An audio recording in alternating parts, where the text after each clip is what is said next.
बिस्मिल्लाहिर्रहमानिर्रहीम अस्सलाम वालेकुम माय डियर फ्रेंड्स। ये हमारे पास क्लास 9 मैथ है, यूनिट नंबर 1 एक्सरसाइज 1.2 का क्वेश्चन नंबर 1 हम सॉल्व करने जा रहे हैं। और क्वेश्चन नंबर 1 में कहा गया है कि right transpose of the following matrices, के आप दर्ज झेल मैट्रिसेस का क्या करें, ट्रांसपोज फाइंड करके दें। तो पहले हम बात करते हैं ट्रांसपोज के मुतालिक कि ट्रांसपोज होता क्या है। ठीक है, आप फर्ज करें आपके पास एक मैट्रिक्स दिया गया है, ये एक मैट्रिक्स है, उस मैट्रिक्स के अंदर ये एलिमेंट हैं।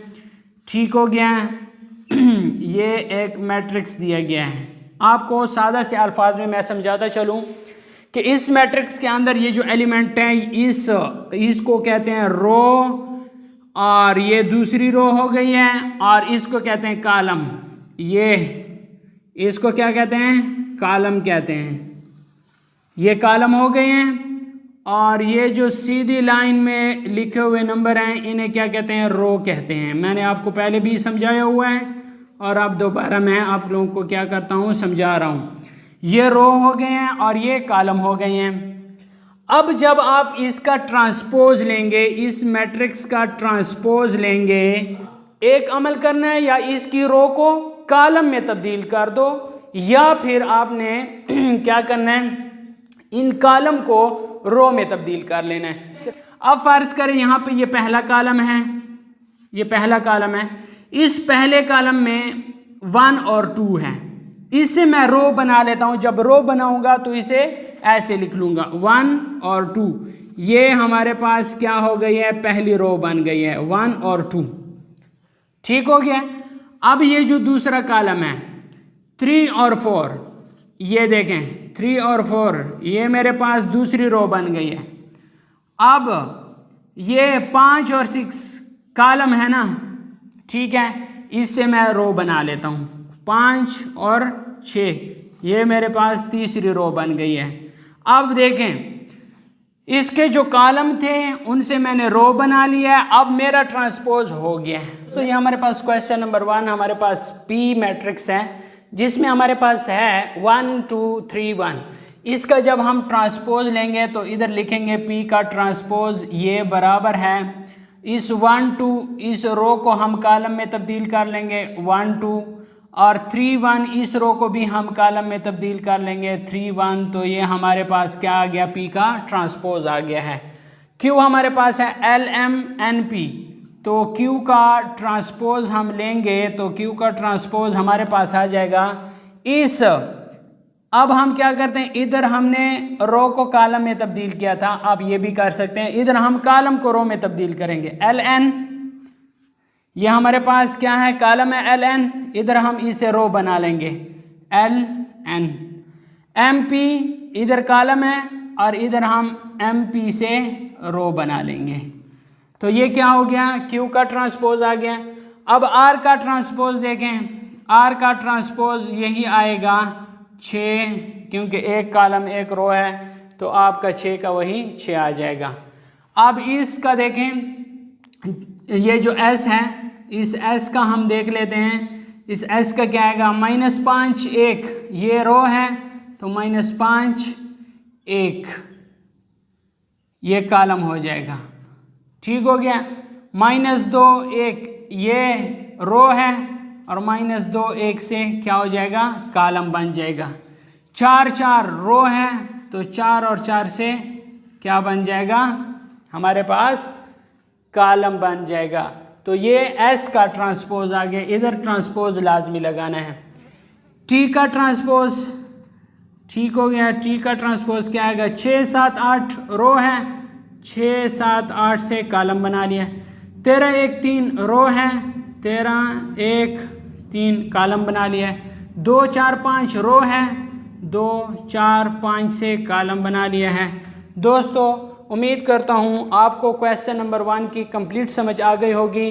अगले सवालात को जानने के लिए आप इस चैनल को सब्सक्राइब कर लें, ताकि आने वाले जो क्वेश्चंस हैं वो आपके लिए मुफीद होंगे इंशाल्लाह, और आप इस चैनल से फ़ायदा हासिल करते रहेंगे। वीडियो अगर अच्छी लगी है तो वीडियो को लाइक करें, अगर चैनल पे नए हैं तो लाजमी सब्सक्राइब करें, ताकि आने वाली वीडियो का नोटिफिकेशन आपको बर वक्त मिल सके। अगर आप ये लिखना चाहते हैं नोटबुक पे तो आप वीडियो को इधर रोक लें और इसे क्या कर लें, नोट कर लें। आज हम क्वेश्चन नंबर 2 सॉल्व करेंगे। क्वेश्चन नंबर 2 कहता है कि which of the following matrices are transpose of each other. ये कहता है कि ये हमें 4 मैट्रिसेस दिए गए हैं, इनमें से कौन से मैट्रिसेस जो हैं वो एक दूसरे के क्या हैं, ट्रांसपोज है। मैंने आपको दोस्तों बताया हुआ था कि ट्रांसपोज किसे कहते हैं। जब हमारे पास ये मैट्रिक्स है, इस मैट्रिक्स का ट्रांसपोज हमारे पास बराबर होगा इस ए का ट्रांसपोज, ये ए मैट्रिक्स है, इसका ट्रांसपोज हमारे पास बराबर होगा कि इसकी रो जो है इसे हम कॉलम में लिख लेंगे, ये जो रो है इसे कॉलम में लिख लेंगे, A1 A2, इधर इसे कॉलम बना लेंगे A1 A2।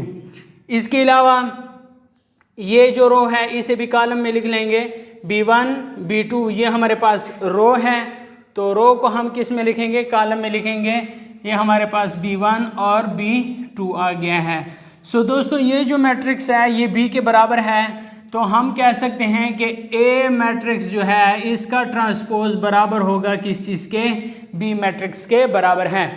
इसी तरह हमारे पास ये जो बी का ट्रांसपोज है ये हमारे पास किसके बराबर होगा, बी का ट्रांसपोज हमारे पास बराबर है A1 B1, तो इसे हम कॉलम में लिख लेते हैं A1 B1, और इस तरह ये हमारे पास A2 B2 है, तो ये A2 B2 है, तो ये हमने B का ट्रांसपोज निकाल लिया है। इस रो को इधर हमने कॉलम में लिख लिया है, तो A1 B1 और A2 B2, ठीक हो गया। ये बिल्कुल इसके बराबर है, A के बराबर है, तो B का ट्रांसपोज हमारे पास बराबर है किस इसके, A के।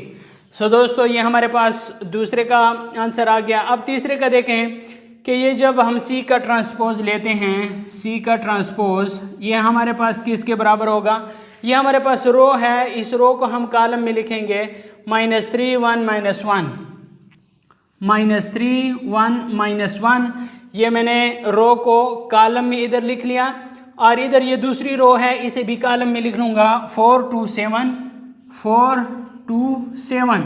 सो दोस्तों देखें C का ट्रांसपोज हमारे पास डी मैट्रिक्स के बराबर है। देखें -3 1 -1 -3 1 -1, तो ये जो C का ट्रांसपोज है ये डी मैट्रिक्स के बराबर है, तो C ट्रांसपोज बराबर है डी मैट्रिक्स के।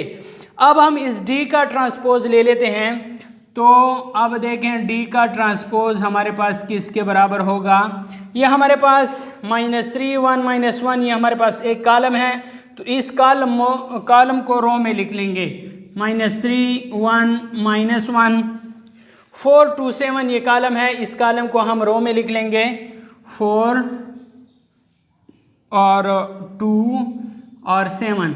सो दोस्तों देखें कि जब हम D का ट्रांसपोज लेते हैं तो D का ट्रांसपोज हमारे पास C मैट्रिक्स के बराबर है, तो हम इधर लिख सकते हैं कि D का ट्रांसपोज हमारे पास C मैट्रिक्स के बराबर है। दोस्तों हम कह सकते हैं कि A and B are transpose of each other, A and B are transpose of each other because A transpose बराबर है B के और B transpose बराबर है A के। इस तरह हम ये भी कह सकते हैं कि C and D are transpose of each other because C transpose बराबर है D के और D transpose बराबर है C के। सो उम्मीद करता हूँ दोस्तों आपको इस सवाल की समझ आ गई होगी। अगर आपको सवाल की समझ आ गई है तो वीडियो को लाइक कर लें, अगर चैनल पे नए हैं तो चैनल को लाजमी सब्सक्राइब करें ताकि आने वाली वीडियो का नोटिफिकेशन आपको बर वक्त मिल सके। आज हम क्वेश्चन नंबर 3 सॉल्व करेंगे। क्वेश्चन नंबर 3 में कहा गया है which of the following matrices are symmetric, इनमें से कौन से मैट्रिसेस हमारे पास सिमेट्रिक है। तो इस सॉल्व करने से पहले, क्वेश्चन नंबर 3 सॉल्व करने से पहले आपको बताता चलूँ कि सिमेट्रिक क्या होता है। दोस्तों आपको मैंने बताया हुआ है कि हम किस तरह ट्रांसपोज निकाल सकते हैं। तो हमारे पास जब A ट्रांसपोज बराबर होगा A के, तो ये मैट्रिक्स हमारे पास क्या कहलाएगा, सिमेट्रिक कहलाएगा। मिसाल के तौर पर हमारे पास A मैट्रिक्स है, उसमें हमारे पास है 1 2 2 4, ये हमारे पास एक मैट्रिक्स है। जब हम इसका ट्रांसपोज लेते हैं, मैंने आपको बताया हुआ है कि ट्रांसपोज किस तरह लेते हैं कि ये रो कॉलम में तब्दील होगी। तो ये जो रो है 1 2 ये कॉलम में तब्दील होगी, ये 1 2 हो गया। ये दूसरी रो है 2 4, ये कॉलम में तब्दील होगी तो 2 4। देखें दोस्तों अब A और A ट्रांसपोज दोनों के एलिमेंट बराबर आ रहे हैं, ठीक है। 1 2 1 2 2 4 2 4। जब A का ट्रांसपोज A के बराबर होगा तब ये हमारे पास क्या कहलाएगा, सिमेट्रिक कहलाएगा। क्या कहलाएगा दोस्तों? सिमेट्रिक कहलाएगा जब ए का ट्रांसपोज दोबारा ए के बराबर हो। अब हमने इस ए का ट्रांसपोज लिया, ये बिल्कुल इस ए के बराबर आ गया है। अब हम इसे कह सकते हैं कि ये हमारे पास सिमेट्रिक होगा। दोस्तों उम्मीद करता हूँ आपको समझ आ गई होगी। अब हम क्वेश्चन नंबर 3 के पार्ट सॉल्व करते हैं। दोस्तों ये हमारे पास पहला पार्ट है जिसमें हमारे पास 5 - 7 - 1 5 है। अब हम इसका क्या लेते हैं? इस मैट्रिक्स का हम ट्रांसपोज ले लेते हैं। तो जब हम इसका ट्रांसपोज लेते हैं तो हमारे पास ये रो कॉलम में तब्दील होगी। 5 - 7 को हम कॉलम में लिखेंगे तो 5 - 7 आ गया। -1 5 ये रो है तो इसे भी कॉलम में लिखें -1 5। अब दोस्तों देखें कि क्या हमारे पास ए ट्रांसपोज ए के बराबर है? नहीं है। क्यों नहीं है? क्योंकि इधर -7 आ रहा है, इधर -1 आ रहा है, इधर -1 आ रहा है, इधर -7 आ रहा है। 5 और 5 तो ठीक आ रहे हैं, लेकिन बकाया ये जो दो एलिमेंट हैं ये हमारे पास इक्वल नहीं आ रहे। तो इसलिए हम कह सकते हैं कि ए ट्रांसपोज बराबर नहीं है ए का, इसलिए ये हमारे पास सिमेट्रिक नहीं है।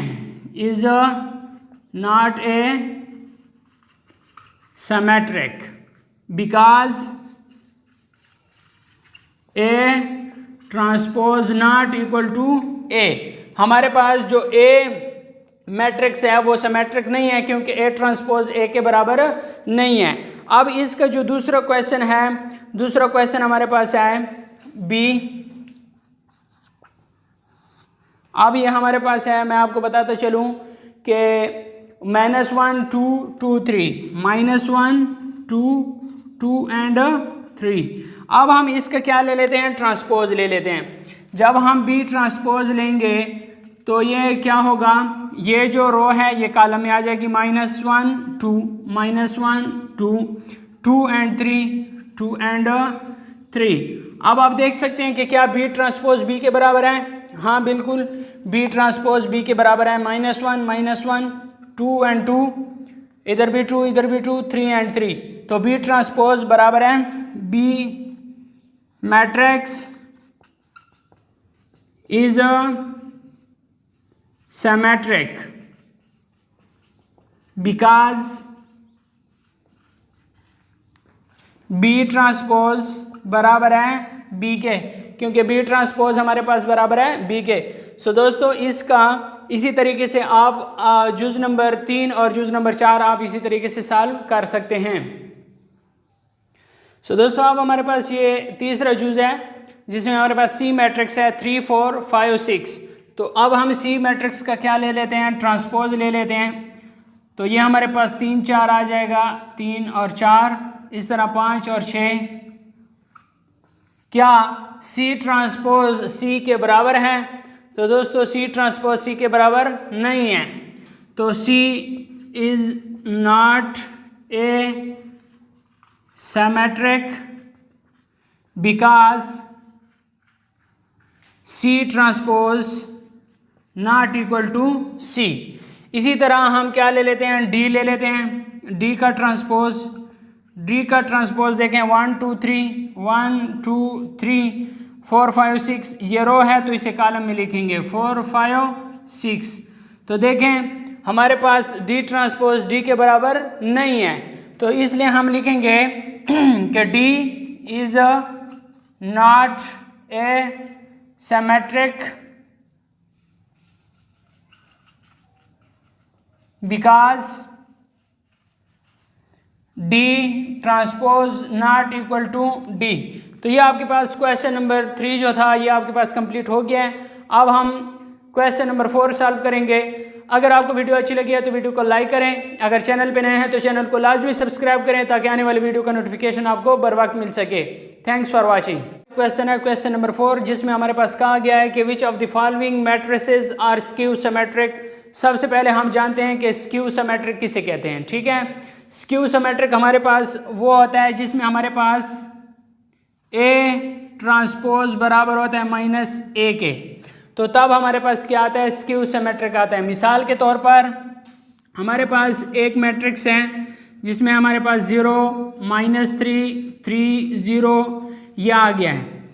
अब हम इसका ट्रांसपोज ले लेते हैं तो ए ट्रांसपोज बराबर है ये 0 -3 रो है तो इधर कॉलम बन जाएगा 3 0 रो है तो इधर कॉलम बन जाएगा। अब क्या करना है, हमने -1 इससे कॉमन ले लेना है। तो माइनस कॉमन लेने से हमारे पास क्या हो जाएगा, 0 +3 है तो -3 हो जाएगा, -3 है तो +3 हो जाएगा 0। तो अब देखें ये a के इक्वल है, बिल्कुल a के इक्वल है, लेकिन इधर हमारे पास माइनस और इसकी जगह हम क्या लगा लेंगे, a लगा लेंगे। तो अब आप देख सकते हैं कि A ट्रांसपोज बराबर है -a के, तब ये हमारे पास क्या होगा, स्क्यू सिमेट्रिक होगा। क्या होगा हमारे पास, स्क्यू सिमेट्रिक होगा। दोस्तों उम्मीद करता हूँ आपको इसकी समझ आ गई होगी। अब हम चलते हैं क्वेश्चन की तरफ कि क्वेश्चन नंबर 4 में हमारे पास कौन कौन से अज्जा हैं, उन्हें हम किस तरह सॉल्व करते हैं। वीडियो स्टार्ट करने से पहले आपसे छोटी सी रिक्वेस्ट है कि वीडियो को लाइक करें, अगर चैनल पे नए हैं तो चैनल को सब्सक्राइब कर दें। दोस्तों ये हमारे पास क्वेश्चन नंबर 4 का पहला पार्ट है, जो कि हमारे पास A मैट्रिक्स है 0 4 -4 0। इसका हम क्या ले लेते हैं, अभी हम इसका ट्रांसपोज ले लेते हैं। तो ट्रांसपोज लेने से 0 4 ये रो है तो इधर कॉलम बन जाएगा, -4 0 ये रो है तो इधर कॉलम बन जाएगा, -4 0। अब हम क्या करते हैं, माइनस इनमें से कॉमन निकाल लेते हैं, -1 0 आ जाएगा। माइनस जब कॉमन निकाल लेते हैं तो माइनस वाला प्लस हो जाएगा और प्लस वाला माइनस हो जाएगा। तो ये हमारे पास किसके बराबर है, A मैट्रिक्स के बराबर है। तो हमारे पास ये A ट्रांसपोज बराबर है -a के, तो इसलिए हम कहेंगे कि A matrix is a skew symmetric because A transpose बराबर है -a के। सो ये हमारे पास इसका रीज़न भी आ गया है। अब हम बी जूस सॉल्व करते हैं। बी जूस का ट्रांसपोज लेना है। जब बी जूस का ट्रांसपोज लेंगे तो ये 0 -5 रो है, तो इस रो से क्या बना लें, कॉलम बना लें। 5 0 रो है तो इधर इससे क्या बना लें, कॉलम बना लें। हो गया। अब इनमें से -1 कॉमन निकाल लेना है। जब माइनस कॉमन निकाल लेते हैं 0 इस तरह आ जाएगा, नफी ज़रब जमा नफी 5 हो जाएगा, नफी ज़रब नफी जमा 5 हो जाएगा और 0।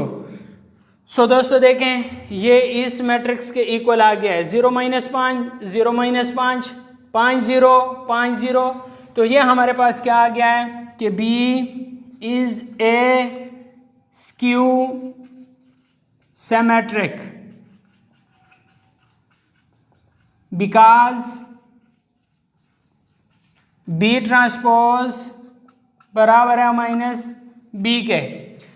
ठीक हो गया दोस्तों, उम्मीद करता हूँ आपको इसकी समझ आ गई होगी। आप बिल्कुल इसी तरीके से क्वेश्चन नंबर 4 के पार्ट नंबर 3 और पार्ट नंबर 4 भी इसी तरीके से आप सॉल्व कर सकते हैं। वो क्वेश्चन नंबर 4 का तीसरा पार्ट है और इसका हम C का ट्रांसपोज लेंगे। C हमारे पास है 0 7 7 0। इसका जब हम ट्रांसपोज ले लेते हैं तो हमारे पास इसका ट्रांसपोज आ जाता है 0 7 रो है तो 0 7 को कॉलम में लिख लेंगे, 7 0 रो है तो 7 0 को कॉलम में लिख लेंगे। सो दोस्तों इससे हम नफ़ी कॉमन नहीं ले सकते क्योंकि अंदर इसके नफ़ी नहीं है। तो ये हमारे पास C ट्रांसपोज बराबर है C के, तो ये हमारे पास इज़ ए सिमेट्रिक, ये हमारे पास सिमेट्रिक है और स्क्यू सिमेट्रिक नहीं है। Is a symmetric but it is not A skew symmetric. ठीक है, ये हमारे पास सिमेट्रिक तो है लेकिन ये स्क्यू सिमेट्रिक नहीं है। अब ये हमारे पास D है 0 3 2 -2 0 1 -2 -1 0। अब दोस्तों इसका जब हम ट्रांसपोज ले लेते हैं तो इसका ट्रांसपोज 0 3 2, तो 0 3 2 ये रो है, इसे हमने कॉलम बना लिया। अब -3 0 1 -3 0 1 ये रो थी, इसे भी हमने कॉलम बना लिया। -2 -1 0 -2 -1 0 ये हमारे पास रो थी, इससे हमने कॉलम बना लिया। अब दोस्तों इसके अंदर माइनस का साइन मौजूद है तो इसलिए हम इससे माइनस क्या कर लेते हैं, कॉमन निकाल लेते हैं। जब माइनस कॉमन निकाल लेते हैं तो ये 0 हो जाएगा, ये +3 आ जाएगा, ये +2 आ जाएगा। ये -3 हो जाएगा, ये 0 आ जाएगा और ये +1 आ जाएगा, ये -2 आ जाएगा, ये -1 आ जाएगा और ये 0 आ जाएगा। सो दोस्तों आप देख सकते हैं कि हमारे पास ये वाले जो है ये हमारे पास D के बराबर आ गया है। ठीक है, तो हम ये कह सकते हैं कि D ट्रांसपोज बराबर है -D के, तो ये हमारे पास D so D is A skew symmetric. D हमारे पास क्या है, स्क्यू सिमेट्रिक है। दोस्तों उम्मीद करता हूँ आपने इन सवालात से अच्छे तरीके से सीखा होगा कि हमारे पास सिमेट्रिक किस तरह आता है, स्क्यू सिमेट्रिक किस तरह आता है। अगर आपको वीडियो अच्छी लगी है तो वीडियो को लाइक करना ना भूलिएगा। अगर चैनल पे नए हैं तो चैनल को लाजमी सब्सक्राइब करें। इंशाल्लाह बहुत जल्द हम 1.3 स्टार्ट करेंगे और इसी चैनल पर क्लास 9 फिज़िक्स के चैप्टर वाइज MCQs का सलूशन भी जारी है। आप उसके लिए भी वो वीडियोज़ भी आप देख सकते हैं। Thanks for watching.